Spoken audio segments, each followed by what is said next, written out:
Michigan Law School professor, constitutional scholar, unapologetic Taylor Swift fan, and co-host of the Strict Scrutiny podcast, Leah Litman, respectfully criticizes President Biden's posture on Supreme Court reform, and we really need to put this issue to bed once and for all. Intrigued? Then click that like, subscribe, and the alert bell, and enjoy the video.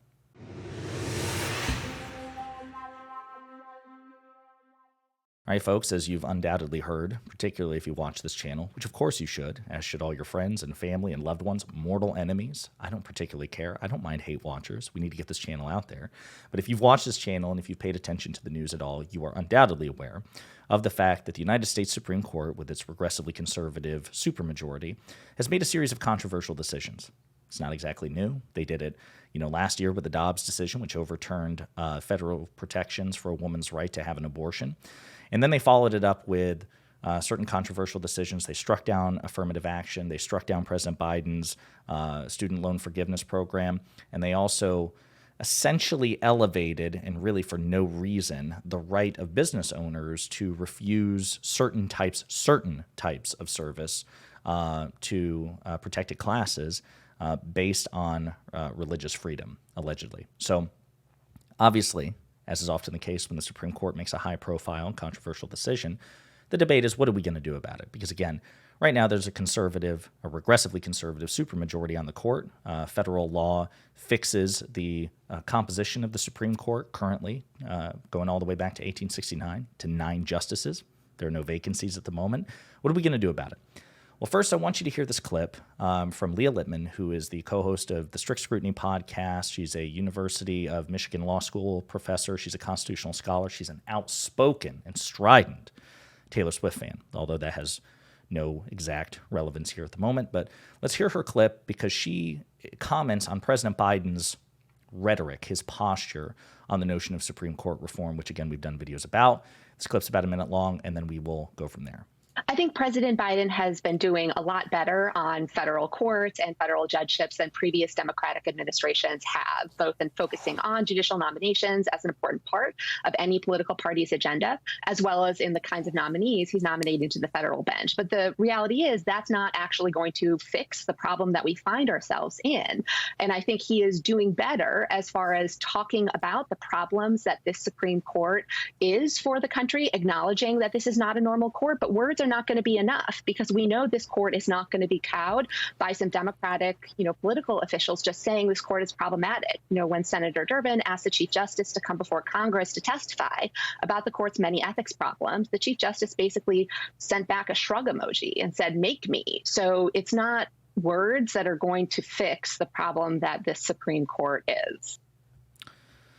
So that was very well put and very diplomatically put by Professor Litman. Now, so a couple of things. Number one, I appreciate the fact that Professor Litman framed it the way that she did, because they're basically two divergent paths when dealing with President Biden on the issue of the Supreme Court. You can rant and rail and pretend that he has done nothing, that he didn't nominate a brilliant jurist, a progressive jurist, someone who is immensely qualified, immensely experienced, which is Justice Ketanji Brown Jackson, who is also relatively young. So God willing, she'll have a tenure on the court, which could span another 20, 30 years. Or that he is, the idea that he hasn't failed, or that he has failed to nominate progressive jurists to the federal judiciary. I think it's like 130 nominations or successful appointments that he's made so far to help kind of reduce the imbalance propagated by Mitch McConnell and Donald Trump during the Trump years. President Biden has done good things with the federal judiciary, and including, again, with the nomination and confirmation of Justice Jackson, he has done something good with the Supreme Court. And she's right to remind people of that, because you have to. It's fair, it's rational, it's irrational, it's demoralizing if you pretend that good things have not happened, and credit needs to be given where it is owed, and President Biden does deserve some credit. But she's also right to gently criticize him for his posture, and we played the clip in a previous video last week or the week before some of these decisions were made, in which President Biden, basically precluded the notion of aggressive court reform. Now, I want to be clear, there are practical limitations to this anyway, because if you wanted to expand the court, if you wanted to court pack, for example, you would have to repeal a federal law, which goes back to the Judiciary Act of 1869, which caps the Supreme Court justices at 9. You would have to repeal that law and replace it with another law, which caps it again at whatever number you want. And obviously, to do that, you need control of both chambers of Congress, because, of course, Republicans will never back it. Of course they wouldn't. The court favors them at the moment. The ideological composition of the court favors them. Why would they ever allow, for the sake of fairness? They don't care about that. So you would need both chambers, which we don't have, and you would need enough of a margin in the Senate in particular to overcome the filibuster. Or you would have to have, which we don't have, or you would have to have enough Democrats in the Senate who are willing to carve out, to make an exception with the filibuster. And we don't have that either, because Kyrsten Sinema and Joe Manchin are unwilling to do it. And they might not be alone. So there are enormous practical political challenges to this. But in principle, President Biden seems to preclude the notion of aggressive court reform. And by the way, it's not just about court expansion. That's just one of many options. And I could go on and on and on. So I wrote this 7-page thing over the weekend. I wanted to coalesce and congeal my research and my understanding of the Supreme Court and its history from when I was in college, getting my political science degree, over the years of listening to C-SPAN and other political commentators, and the research I've done in the meantime, especially since this seems to come up regularly. And knowing all this trivia and kind of trying to grab it in quick recall, it's really, really tough, right? So I wanted to kind of have a master file for it. And I'm going to go over it briefly, because I think that this issue really does need to be put to bed. We should absolutely reform the Supreme Court. How to do it? Well, there are a number of options. Are they perfect options? No, and we'll get to that as well. But the first things first, there's this idea that the Supreme Court is apolitical, that it's not political. It is political. It's always been political. It always will be political for several reasons, as I point out. Number one, the court was created by men, the founding fathers, who were political activists, politicians inherently. So politicians literally created the court via the Constitution, number one. The Supreme Court is composed of people who are nominated by a political actor, the president, Republican or Democrat. It's a political actor who seeks these people out to nominate them. And then it's other political actors, the Senate, who confirm or reject them. So politics created the court. Politicians find Supreme Court justices, nominate Supreme Court justices, and political actors confirm Supreme Court justices. So there's politics there. Plus, the fact of the matter is that law and politics are so helixed. They're close siblings, right? Politics and law are incestuous. That's part of the reason why so many politicians are lawyers themselves, right? Well, there's a reason for that. And these judges, these jurists who become Supreme Court justices, they're lawyers. They're highly accomplished, brilliant lawyers, right? So odds are that they have some sort of political bias, because they're not androids and they're not apolitical. It's not like they don't pay attention to politics. They have their ideological leanings. They have their party preferences, and they are selected in terms of their names. They're provided by millions of dollars worth of lobbying efforts on both the right and the left to give progressives, to give Democrats and Republicans their names. So you have the Federalist Society. That's a great example on the conservative side, where they do research. They try to find jurists that, hey, if there's an opening in the federal judiciary or on the Supreme Court, this person or that person would be a great judge to have. So politics has suffused the Supreme Court from its very conception all the way to the modern day. It is a political body, whether you like it or not. It's just simply a fact.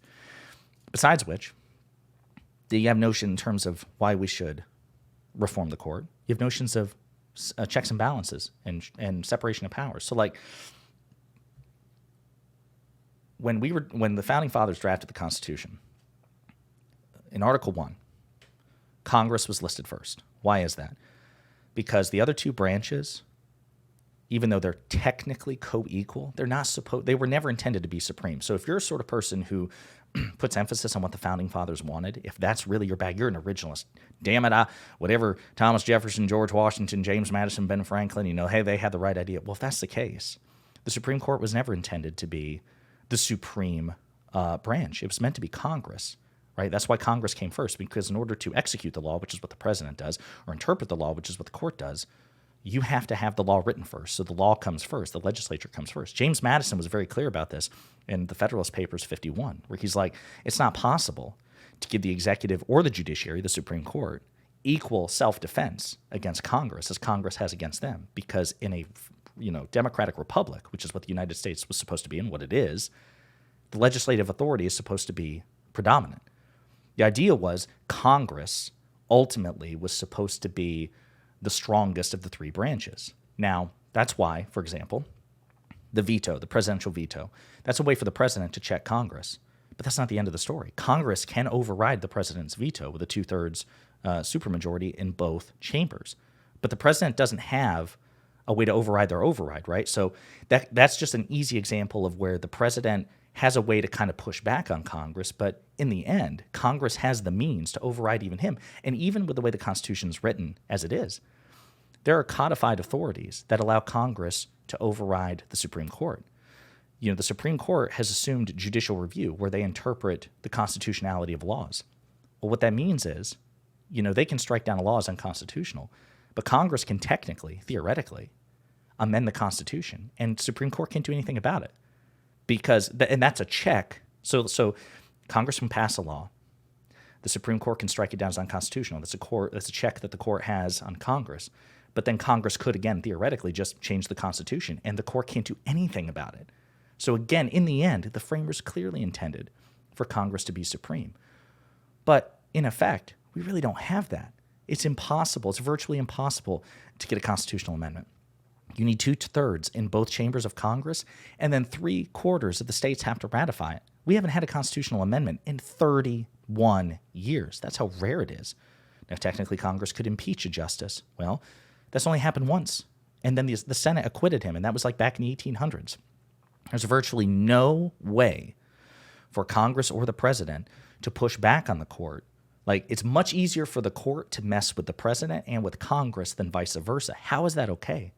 Again, I'm just imagining that you're a conservative watching this and you're a Founding Fathers purist. Well, the Founding Fathers had just won a Revolutionary War against an unelected dictator, a guy who served for life, King George III. Why would they ever have supported 9 unelected lifetime appointees having supreme control over the elected legislature and the elected executive? Clearly, that was not the intent. We have evidence to the contrary. We clearly know that's not true. So it should be much easier for the other two branches to mess with the court than it currently is. The court can mess with them easy. The court can strike down with just a simple majority, with 5 out of 9 justices. Easy peasy, especially under the current court where there's 6 justices which share the same ideology. It's relatively easy for the court to strike down laws, to declare laws unconstitutional, or to strike down executive action. They do it all the time because they only need five votes to do it. But it's virtually impossible for the other two branches to check the court. That's not okay. That's unacceptable. That's not what the Founding Fathers wanted. And even if it was what the Founding Fathers wanted, which it wasn't, it's irrational. It makes no sense in this climate. Again, because these people are not elected. We are a democratic republic, first and foremost. The power is supposed to be vested in the people, not unelected lifetime judges.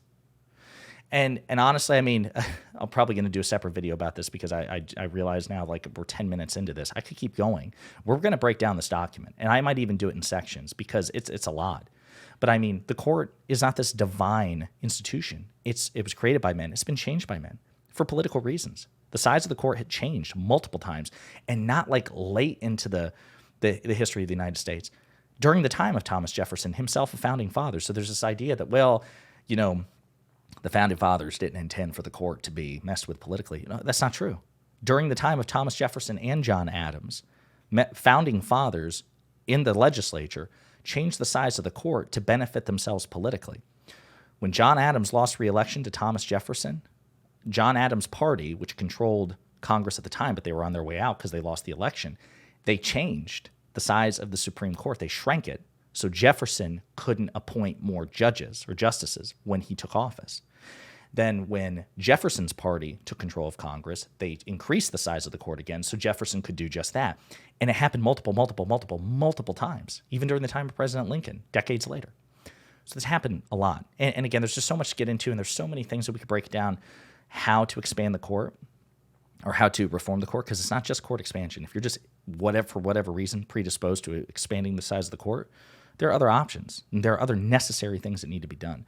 But we'll have to break this down in another video. But suffice it to say, Professor Litman is absolutely correct, and there is no good argument against reforming the court. Unless, of course, you're a conservative, in which case the only argument you have is, I just like how it currently is because it benefits my side.